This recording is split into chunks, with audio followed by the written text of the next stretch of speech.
So today I'm going to be doing a review of the Nike Vaporfly Next 3, which is Nike's premium racing shoe.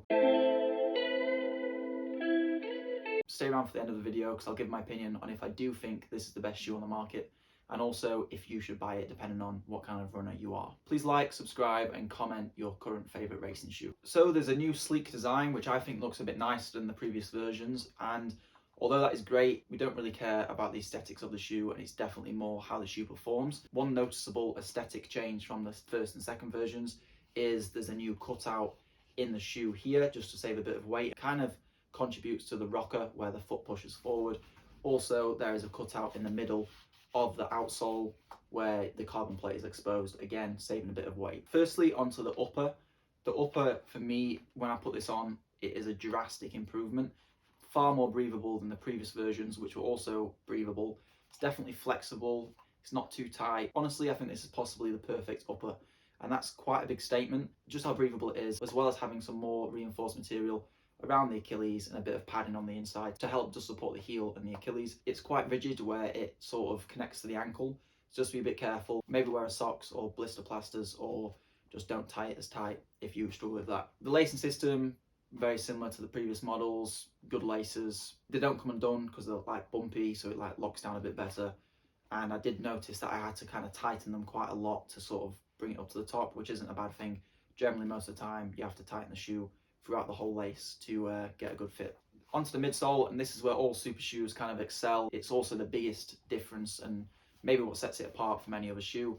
And for me, again, compared to the previous Vaporfly model, it's a softer midsole, and I think that's an improved midsole in my opinion. Slightly more ZoomX foam, and it definitely has a much softer feel, especially in the heel, which makes it feel much nicer at those kind of threshold half marathon paces, even though, and when you're running at 5k pace, there's no speed compromise, so it's kind of the perfect combination of the two. Anyone who hasn't tried a Vaporfly or a super shoe before, it is essentially Nike's super foam, which is a ZoomX super foam. It's just really responsive, so that with the carbon fiber plate, as you push your foot down into the ground, it kind of works together to kind of propel you forward. So for racers and training, if you're wearing this shoe, your legs won't get beaten up as much because of that foam and high stack under the foot.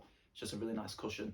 And I have done quite a lot of longer sessions in this so far, as well as some shorter sessions, and I have absolutely no complaints with how it feels, especially in the midsole. I did notice if you do kind of fall between maybe two different sizes, like a half a size, I would go for the size down. It does seem to fit a bit longer than the previous versions of the Vaporfly. However, I must say it is definitely by far the comfiest Vaporfly on the market, and it's kind of up there with the comfiest super shoes when you talk about the Saucony Endorphin Speed or the New Balance Fuel Cell Supercom Elite V3. It's quite a handful of a name. The outsole has significant grip improvements. There's actually a tread now, whereas in previous models there wasn't even a tread. I've done a session actually in icy surfaces and wet surfaces, and both grips were absolutely perfect. It's kind of hard to get an outsole wrong in a racing shoe. You just need a bit of grip and then kind of keep it basic, and that's exactly what Nike have done here, so I don't have any complaints or problems. One thing I do notice is how the tread kind of comes to the front of the shoe. That's good for people who especially run with their toes, because you just get a bit of grip as you're pushing off, because the last thing you want is your shoe to kind of slip out when you're trying to push forward. I would say due to the extra rubber on the outsole, it would be more durable as well, which is always nice. And there's some reinforced bits around the upper of the shoe, hopefully meaning that the mesh doesn't rip apart from the shoe, again improving durability. One thing I did forget to mention, it does feel slightly more stable and the back isn't as narrow, so around the ankle area it is a bit more stable in my opinion. Even though it is softer and feels like there's more cushion, so it suits slower paces and longer races more than the previous versions. I also don't think there's been a compromise in speed, so I still happily wear it for the 5Ks and 10Ks, and it's definitely not got any slower. In fact, it feels very, very similar when you're going at those faster paces. It just really feels a lot better when you're kind of going at threshold and slower. If you're a fan of the Vaporfly series, for me this is an outright upgrade. So if you do enjoy the Vaporfly Next 2 or the 1, this is just better. And also, if you are racing any distances of 5k and upwards, then this shoe is a definite must buy in my opinion. I would say if you do prefer the Alphafly for the marathon, then maybe stick to that just because there's a lot more cushion there. There's not much difference for me in 5 and 10Ks because I'm running at a faster pace. But for anyone else who maybe runs the 5 and 10Ks a bit slower or wants it for a longer distance, then this is definitely the best option for you at the minute. If you haven't tried any super shoes before and wondering if the price is justified, If you're bothered about your times, then I would say it is justified, and if not, then maybe if you're not too bothered about your times and you just want to run, then you really don't need a super shoe.